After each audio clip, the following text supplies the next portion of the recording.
आता है कि यही विपक्ष दिल्ली में खड़ा होकर बोलता है कि पूरा बजट बिहार का था और वही विपक्ष बिहार में आके बोलता है कि बिहार को कुछ नहीं मिला।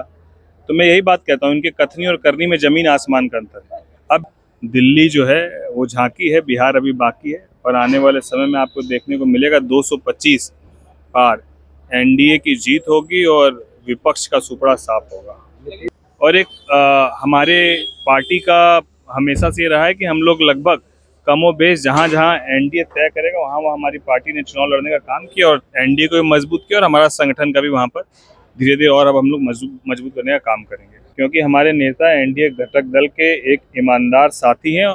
इसीलिए जो एनडीए घटक दल में तय होगा, हमारे नेता जो तय करेंगे वही सर्वमान्य होगा और हम लोग पूरे मजबूत। कोई यदि युवा सकारात्मक सोच के साथ राजनीति में आते हैं तो बिल्कुल उनको आना चाहिए, उसमें क्या दिक्कत है।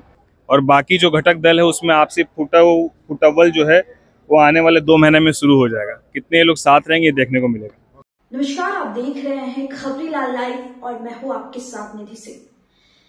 लोक जनशक्ति पार्टी से सांसद राजेश वर्मा ने इस वक्त सबसे बड़ा दावा और बयान कर दिया है। जी हां, उन्होंने कहा कि टूटकर बिखर जाएगी महागठबंधन और इंडिया गठबंधन। जी हां, उन्होंने कहा कि इसके घटक दल के एनडीए में जल्द ही सभी शामिल होंगे और जो बचेंगे उनके बीच घमासान मचेगा, जिससे उनका सफाया पूरी तरह से हो जाए।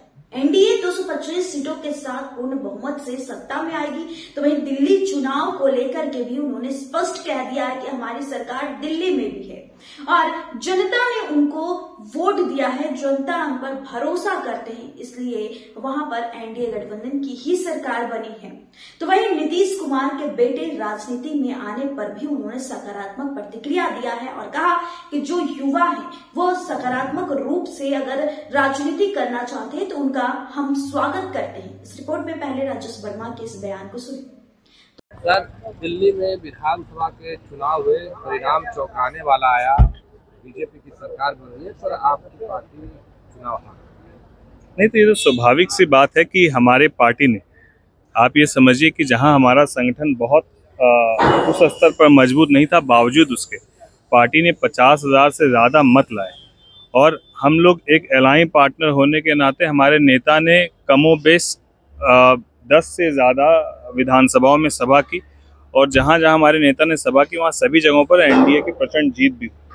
तो ये सामूहिक एक प्रयास था और एक हमारे पार्टी का हमेशा से ये रहा है कि हम लोग लगभग कमोबेश जहां जहां एनडीए तय करेगा वहां हमारी पार्टी ने चुनाव लड़ने का काम किया और एनडीए को भी मजबूत किया और हमारा संगठन का भी वहां पर धीरे धीरे और अब हम लोग मजबूत करने का काम करेंगे। बिहार को लेकर कहा जा रहा है, महागठबंधन के लोग कह रहे हैं कि दिल्ली में चाहे जो कुछ भी हुआ, बिहार में तो तेजस्वी यादव ही मुख्यमंत्री बने। नहीं, अच्छी बात है। हर पार्टी को ये सोचना भी चाहिए कि बनेगी सरकार, लेकिन अंतोगत्वा दिल्ली जो है वो झांकी है, बिहार अभी बाकी है और आने वाले समय में आपको देखने को मिलेगा 225 पार एनडीए की जीत होगी और विपक्ष का सुपड़ा साफ होगा। नीतीश कुमार के लोग यहाँ राजद के लोग कह रहे हैं कि इनका 27वां चालू हो जाएगा। ठीक है, वो उनकी भाषा, उनकी मर्यादा है। हम लोग पूरे सम्मान के साथ उनका स्वागत करते हैं और हम लोग कहना चाहते हैं कि अब बिहार की जनता इस बात को बेखूबी समझ चुकी है कि उनके कथनी और करनी में कितना अंतर है। और दूसरी बात, महागठबंधन कितना एक है ये लोकसभा चुनाव के वक्त भी पता चला, दिल्ली में विधानसभा चुनाव में पता चला और आने वाले समय में जो गठबंधन विपक्ष का है वो गठबंधन रहेगा कि नहीं रहेगा, ये भी आने वाले कुछ समय में आपके सामने स्पष्ट हो जाएगा। नीतीश कुमार के पुत्र निशांत को लेकर कहा जा रहा है कि राजनीतिक एंट्री होगी और हरनौत विधानसभा क्षेत्र से चुनाव लड़ेंगे। युवाओं का स्वागत है और कोई यदि युवा सकारात्मक सोच के साथ राजनीति में आते हैं तो बिल्कुल उनको आना चाहिए, उसमें क्या दिक्कत है। बजट पेश हुआ, उसमें कहा जा रहा है, जो विपक्ष के सांसद है उनका कहना है कि बिहार को कुछ नहीं मिला, फिर से मुंगेरी लाल के हसीन सपने। मुझे तो समझ में नहीं आता है कि यही विपक्ष दिल्ली में खड़ा होकर बोलता है कि पूरा बजट बिहार का था और वही विपक्ष बिहार में आके बोलता है कि बिहार को कुछ नहीं मिला। तो मैं यही बात कहता हूँ, इनके कथनी और करनी में जमीन आसमान का अंतर है। अब बिहार को क्या मिलता है? पिछले बजट में बिहार को लगभग 70,000 करोड़ की योजनाएं मिली। इस बार भी मखाना बोर्ड बिहार को मिला, निफ्टिम बिहार को मिला।